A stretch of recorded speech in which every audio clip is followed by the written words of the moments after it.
Welcome to Pearl and the Fish, who had no school. Pearl Shimmerwick had a plan. She had a plan for the morning, a plan for the afternoon, and a very small, very detailed plan for the snack break. She also had a list of all her plans, in case she forgot which plan was next. Her school had 3 sea sponge seats, arranged in a perfect row, a slate chalkboard, propped against a coral pillar, and one slightly crumpled badge that said, "Official Teacher." Pearl had made the badge herself. That was the morning. Pearl swam past the Grand Reef Academy. She wasn't planning to stop, but then she saw them. 3 small creatures sat outside the academy's very large, very closed doors. The first was a sunset orange starfish. He was swaying slowly, left and right. A piece of seaweed was stuck to his arm. He hadn't noticed. "Too wobbly," he said quietly. The second was a small round pufferfish, the color of a freckled lemon. She was staring at a bubble drifting past. She had forgotten, just for a moment, why she was sad. "Too dreamy," Puff added, then lost her thought mid-sentence. The third was a tiny shrimp, pale as sea glass. She sat very still. Her long antennae moved gently, reading the water around her. She had milky white eyes. But she heard Pearl coming, before Pearl even knew she had stopped. "Too different," said Pip. She said it the most calmly. That made it the saddest. Pearl looked at the sign. She looked at the 3 creatures. She looked at her satchel, stuffed with lesson plans and lists and one very official teacher badge. Then she pushed up her glasses. "Come with me," she said. Lesson 1 was called How to Count Coral Pieces. Pearl had drawn a very clear diagram. She held it up proudly. "This," she said, "is my extremely clear counting diagram."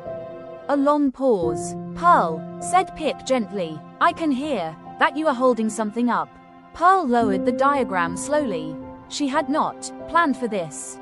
Lesson 2 was called Sitting Still Practice. Wobble tried very hard. He sat still for almost, then spun in a slow dizzy circle. "I'm okay," he said, almost 4 seconds. Pearl made a note. Lesson 3 was called Paying Attention. "Puff," said Pearl, "can you tell me what I just said?" Puff blinked slowly. "Pearl, do you remember that hermit crab from last Tuesday? His shell was the exact color of your satchel. I have been thinking about it ever since." Pearl did not remember the hermit crab. That evening, Pearl sat alone at her little crate. She had made 7 new plans, then crossed them all out. She looked at her official teacher badge. She picked it up. She put it down again. Pearl had a list for everything, but she didn't have a list for this. The feeling that came when you didn't know what to do next. She swam home slowly. The next morning, Pearl arrived early, but her students had arrived earlier. The seafloor was covered in waves, hundreds of them, flowing, curling, dancing lines as wide as the whole classroom. Wobble stood in the middle of them, swaying happily. "I wasn't trying to draw," he said. "I was just wobbling."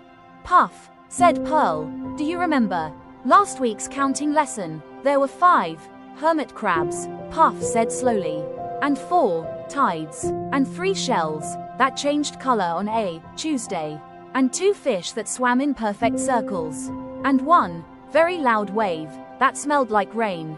Was that the lesson? I thought I was just thinking." Pearl counted the thought bubbles. 1, 2, 3, 4, 5. Everything was there, just not in the order Pearl had planned. Pip was near the current, very still. Around her, laid out carefully, on the seafloor, were small shells and smooth pebbles, arranged in a pattern Pearl had never seen before. "What is this?" Pearl asked. "The reef," said Pip simply. "I have been listening to it for weeks." Pearl crouched down and looked at the shell map for a long time. There was the bend in the current she had always swum through. All of it, exactly right. Pearl stood up slowly. She looked at Wobble's waves on the seafloor. She looked at Puff's constellation of memories. She looked at Pip's map of the whole wide reef. Then she looked at her list. Pearl took out a fresh scroll. She didn't write a lesson plan. She wrote 3 names: Wobble Fivepenny, Puff Bubbleston, Pip Tanglethorn. Then she sat down on one of the sea sponge seats and began to write down everything they taught her. Wobble showed them how to draw with your whole body. Puff told them a long winding story about color, the kind of story that felt like swimming. Pip taught him to close their eyes and just listen. The reef had things to say that none of them had heard before. Pearl said, "Wobble, mid-wobble, are you writing our words down?" Pearl pushed up her glasses. "Obviously," said Pearl. "You're all very good teachers."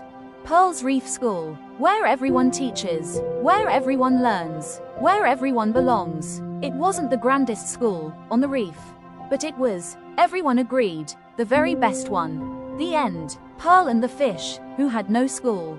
Thank you for watching. If you enjoyed this story, please like, share, and subscribe for more Biscuit Book stories.